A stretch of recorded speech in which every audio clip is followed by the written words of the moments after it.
हे पहा, मस्त खुसखुशीत तिळाची पोळी तयार झालेली आहे। पोळी पण छान मस्त फुलली आहे। चवीला ही तिळगुळाची पोळी एक नंबर लागते।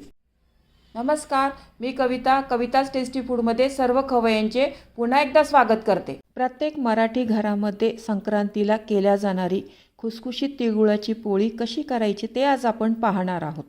रेसिपी नेहमीप्रमाणे खूप साधी व सोपी आहे। बऱ्याच ठिकाणी याला गुळाची पोळी पण म्हणतात। बऱ्याच जणांची ही पोळी खुसखुशीत होत नाही, चिवट होते। त्यासाठी यामध्ये काही टिप्स सांगितलेल्या आहे। तिळगुळ हे उष्ण असल्यामुळे थंडीच्या दिवसात हे आवर्जून खाल्ले पाहिजे। याने शरीराला छान उष्णता मिळते। या तिळगुळाच्या पोळ्या एकदा करून ठेवल्या तर 8 दिवस टिकतात, खराब होत नाही। प्रवासाला नेण्यासाठी पण छान पर्याय आहे। हे तिळगुळचे सारण एकदा करून ठेवले तर ते महिनाभर चांगले राहते, खराब होत नाही। जेव्हाही आपल्याला तिळगुळाची पोळी खायची असेल तर लगेच आपण करू शकतो। चला तर ही खमंग खुसखुशीत तिळगुळाची पोळी कशी करायची ते पाहूया। तुम्ही या चॅनलला अजून सबस्क्राइब केले नसेल तर जरूर सबस्क्राइब करा, ते निशुल्क आहे। त्यासाठी लागणारं साहित्य: 1 वाटी तीळ, 1 वाटी गूळ, 1 भांड गव्हाचं पीठ घेतलं आहे, अर्धी वाटी मैदा घेतला आहे मी, पाऊण वाटी बेसन, चवीपुरतं मीठ, वेलची जायफळची पूड। आधी आपण आता कणिक मळून घेऊया। त्यासाठी गव्हाचं पीठ, मैदा, चवीपुरतं मीठ, थोडंसं तेलाचं मोहन टाकूया। तेलाच्या मोहनमुळे पोळी खुसखुशीत होते। यात मी मैदा टाकलेला आहे। तुम्ही नाही टाकला तरी चालेल, मैदा नुसत्या गव्हाच्या पिठाची केली तरी चालेल, पण मैद्याने ना पोळी जराशी खुसखुशीत होते, त्यामुळे मी थोडासा मैदा टाकलेला आहे।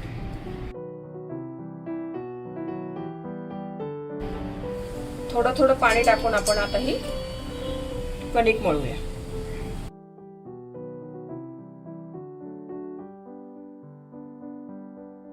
छान आपण पुरणाच्या पोळीला कणिक मळतो तशी कणिक मळूया। ही पहा, आता आपली कणिक छान मळून झाली आहे।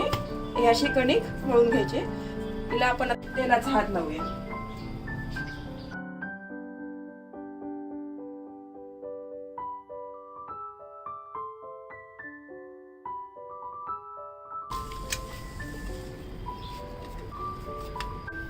हा गोळा आपण आता झाकून 15 ते 20 मिनिट रेस्ट करायला ठेवूया। आधी आपण आता तीळ भाजून घेऊया।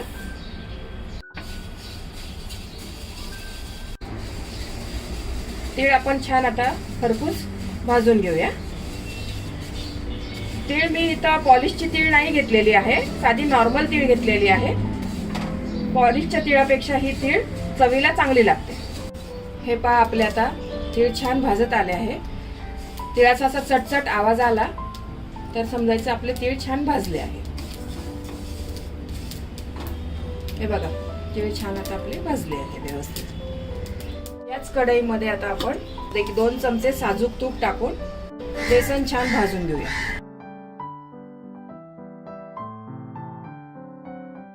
तुम्ही यामध्ये दाण्याचा कूट पण टाकू शकता किंवा खोबरं पण किसून टाकलं तरी छान लागतं। खोबऱ्याचा किस असाच भाजून टाकायचा त्याच्यामध्ये, पण मी नाही टाकलेला आहे कारण संक्रांतीला तिळाचं जास्त महत्त्व असल्यामुळे आपण तिळच टाकून करूया आपण। हे पहा, आता आपलं बेसन छान खरपूस भाजून झालेलं आहे। त्याचा छान खमंग वास सुटलेला आहे बेसनाचा। आता आपण तीळ बारीक करून घेऊया मिक्सरमध्ये। तीळ नेहमी गार झाल्यावरच बारीक करा। गरम गरम जर तीळ तुम्ही बारीक केली तर तिळाला तेल सुटेल। आता आपले तीळ छान असं बारीक झालं, एकदम बारीक पूड पण नाही केली आहे, थोडासा जाडसर तिळाचा हे क्रश केलेला आहे। एका भांड्यामध्ये आता तीळ आपण काढून घेऊया आहे आणि त्यात गूळ मिक्स करूया।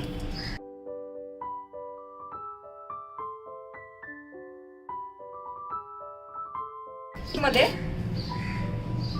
याला आपण आता मिक्सर मध्ये थोडासा क्रश करून घेऊया, म्हणजे गूळ आणि तीळ चांगला एकजीव होईल। हे बघा, आता तीळ आणि गूळ आपला असं छान एकजीव झालेला आहे। तसंच आपण हे पण मिक्सर मध्ये फिरून घेऊया। आपला आता तीळ आणि गूळ चांगला एकजीव झाला आहे। याच मध्ये आता आपण बेसन टाकूया हे, आणि बेसन पण चांगलं यात मिक्स करून घेऊया। आता आपण मिक्सरमध्ये फक्त एक सेकंदभर फिरवायचं आहे आपल्याला. नुसतं हे एकजीव करायचं आहे. हाताने केलं तर फार वेळ लागेल. मिक्सरमध्ये एका सेकंदात होईल. वेलची जायफळची पण पूड टाकूया.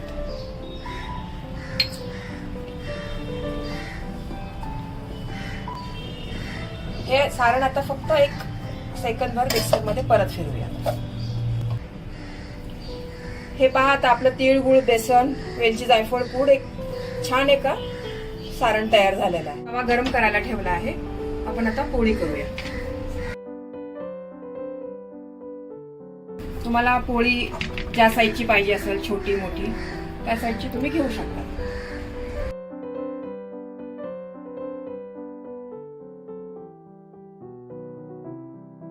अशी छान तुम्ही वाटी तयार करा.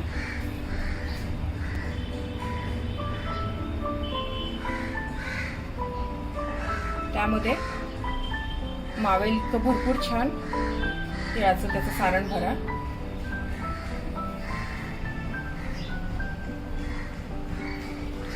खाली दाबून दाबून असं ते सारण.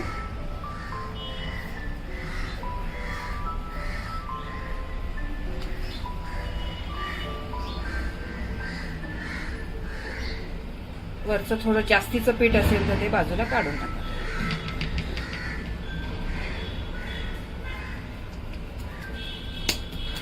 आणि लाटल्या आधी तिला असं हे करा, म्हणजे सारण आतमधलं सगळं पसरून छान पोळीच्या टोकापर्यंत ते सारण जाईल.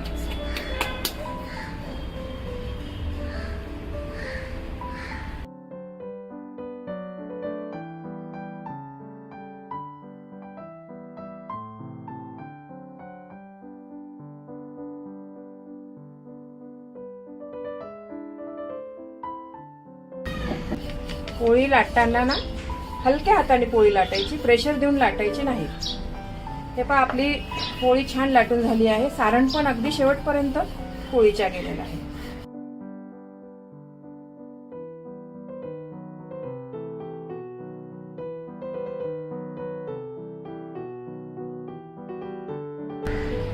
तवा आपला छान गरम झाला आहे, तर आपण पोळी छान भाजून घेऊ.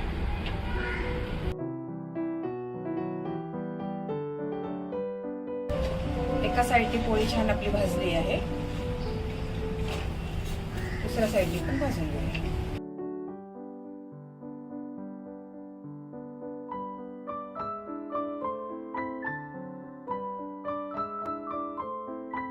आता यावर आपण आता छान साजूक तूप सोडूया. पूर्ण पोळीला साजूक तूप लावूया. तुम्ही तेल लावलं तरी चालेल.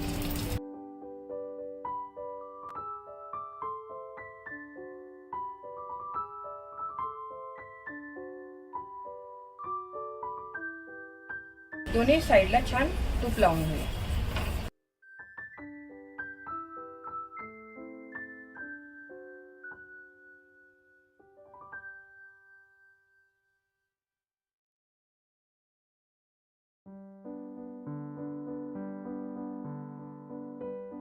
छान आपली आता खरपूस पोळी भाजून झालेली आहे.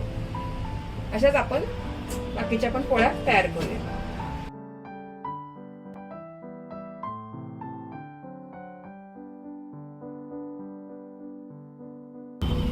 सर्व साईडनी छान ही पोळी अशी तुम्ही भाजून घ्या.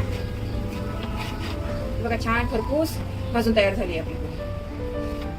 ही पण पोळी आपली छान खरपूस भाजून तयार झाली आहे. अशी खुसखुशीत तिळाची पोळी तयार झाली आहे. ही पोळी 4 ते 5 दिवस सहज टिकते. त्यामुळे प्रवासासाठी हा एक उत्तम पर्याय आहे. तिळगुळाचे सारण सुद्धा एअरटाईट डब्यात ठेवले तर जवळजवळ महिनाभर छान टिकते. जेव्हा आपल्याला पोळी हवी असेल तेव्हा आपण करून खाऊ शकतो. या मकर संक्रांतीला या पद्धतीने तिळगुळाची पोळी नक्की करून पहा. खूप आवडेल तुमच्या घरी सर्वांना.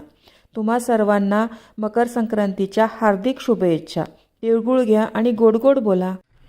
तुम्हाला ही रेसिपी आवडली असेल तर तुमच्या मित्रमैत्रिणी आणि नातेवाईकांबरोबर शेअर करा. व्हिडिओला लाईक करा व चॅनलला सबस्क्राईब करा. रेसिपीला कमेंट्स करा. तुमच्या कमेंट्स वाचायला मला फार आवडतात. तुमच्या लाईक्स आणि कमेंट्समुळे माझा उत्साह वाढतो आणि नवनवीन व्हिडिओ बनवण्यासाठी प्रोत्साहन मिळते. त्याचबरोबर तुम्ही मला फेसबुक, इंस्टाग्राम आणि पिनइंटरेस्टवर देखील फॉलो करू शकतात. त्यांची लिंक डिस्क्रिप्शन बॉक्समध्ये दिलेली आहे. तुम्ही ही रेसिपी कोणत्या गावातून पाहताय तेही सांगा.